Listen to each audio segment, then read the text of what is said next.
plan. And I suppose the two military governments that followed that, in 1977 we had General Ziaul Haq taking over, and in 1999 we had General Pervez Musharraf taking over.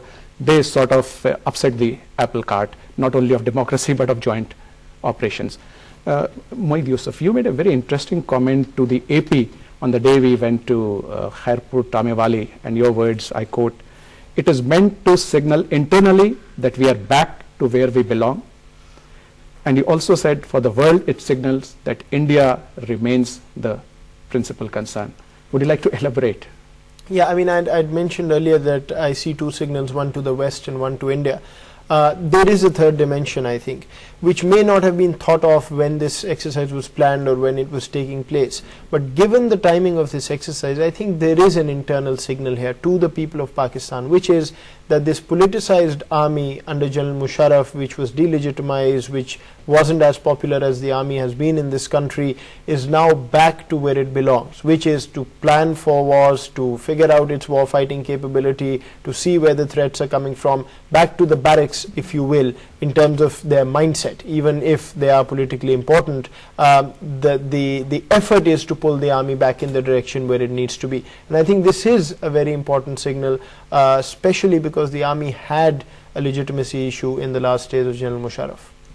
I think, may I add to this, that the very fact that about 30 parliamentarians had been invited to witness this demonstration, and I happened to be sitting along with one of the senators, and I was glad to hear from them after the demonstration was over, the firepower demonstration was over, that they are very proud of the Pakistan Army, and that they are glad to know that despite what is happening in the on the Western Front, Pakistan Army is and the Air Force are operationally fit to beat back any aggression by the enemy. So I think the message was not only for India, it was also to convey to our own civilian population and the civilian leadership that we are fully prepared to meet any aggression.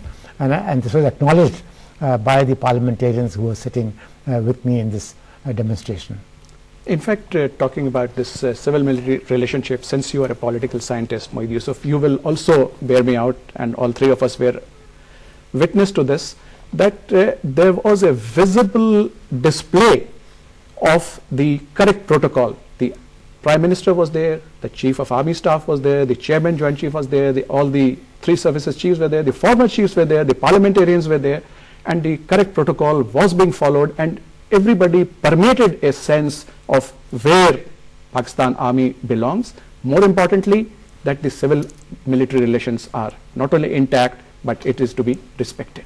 I think you're absolutely right, and I would give credit to the current army leadership here, that they've really taken pains in making sure that the signaling and the symbolism on the civil-military relations, not only in this exercise, but if you go back 12 months and see, there have been very clear efforts to make sure that people realize that the army is not interested in taking over. They're sitting back, they're letting civilians do what they have to do to run the country.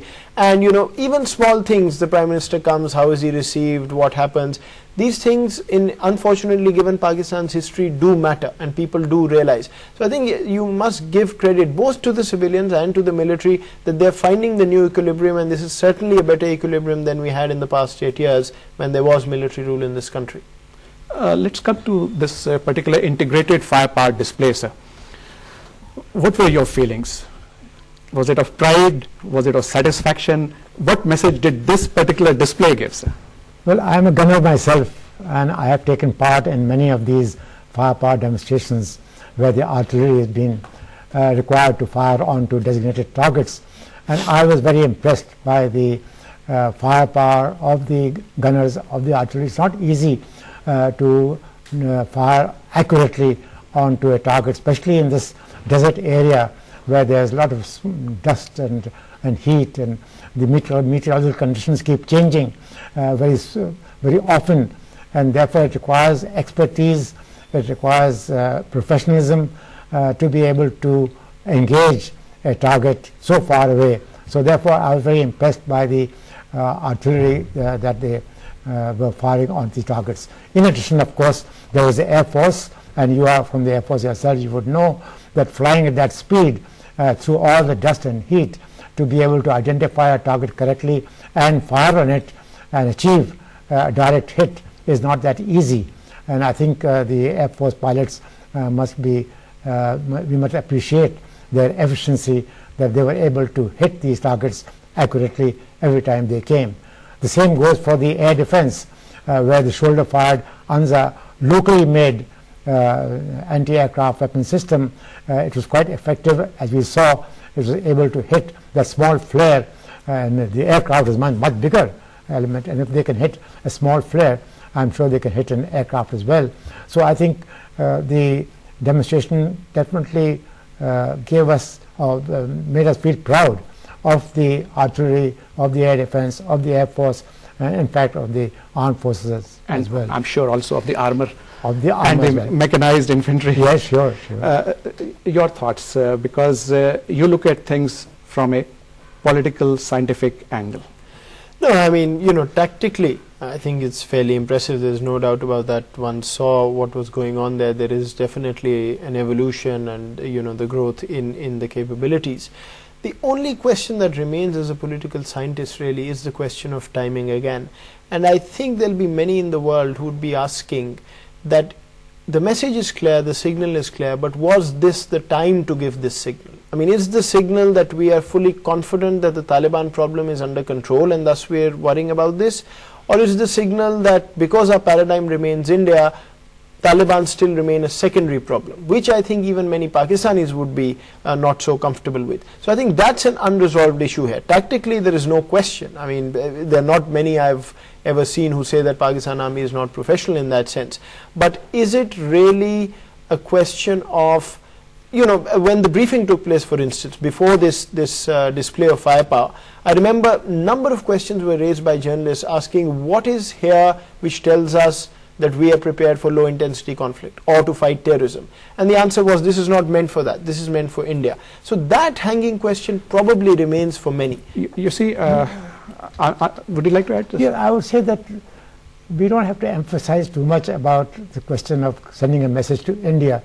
It is a year of training, and in this year of training you have map exercises, you have discussions, you have war games, and all this has to end up in a culmination point, which is the actual firing, because that is the final test of your weapon systems, of the people who man these weapon systems. So I think to link it only to India or to the Taliban is not that correct, because we have to carry out a full range of our training system, which began in the National Defense University as a discussion, as a war game, and therefore gradually it moved on to what we call an exercise with troops, which then finally culminates. So I think we should look at it in that way, rather than only seeing it as a message to India or to question of and if I may put my 2 cents worth in this, you see, as far as the counter-insurgency operation is concerned, what we call the coin operations, the Pakistan Army and even the Pakistan Air Force are getting baptism under fire. They are really in real time fighting it out. So I don't think that you need to train or simulate conditions for that. It is unfortunate, and we hope it concludes quickly.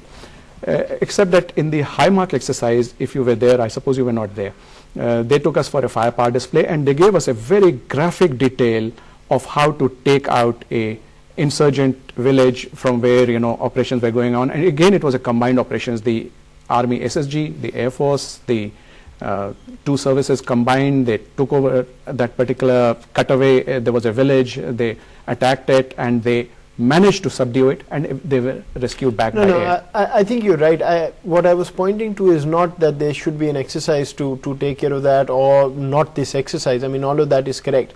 What I meant to say was that when you have this kind of display of firepower, maybe there is more explanation that should be put out on why this is happening. Because I mean, there is a reality. Our media and perhaps the journalistic community doesn't understand these things. Okay, let me share with you what I asked Major General Athar Abbas on the day of the firepower display. Let's see what he had to say. The exercise was planned in such a way to strike the enemy which has made an ingress in own territory, and it was only possible to evict the enemy with a lot of coordinated firepower and synchronization of all arms and services. So I think a very impressive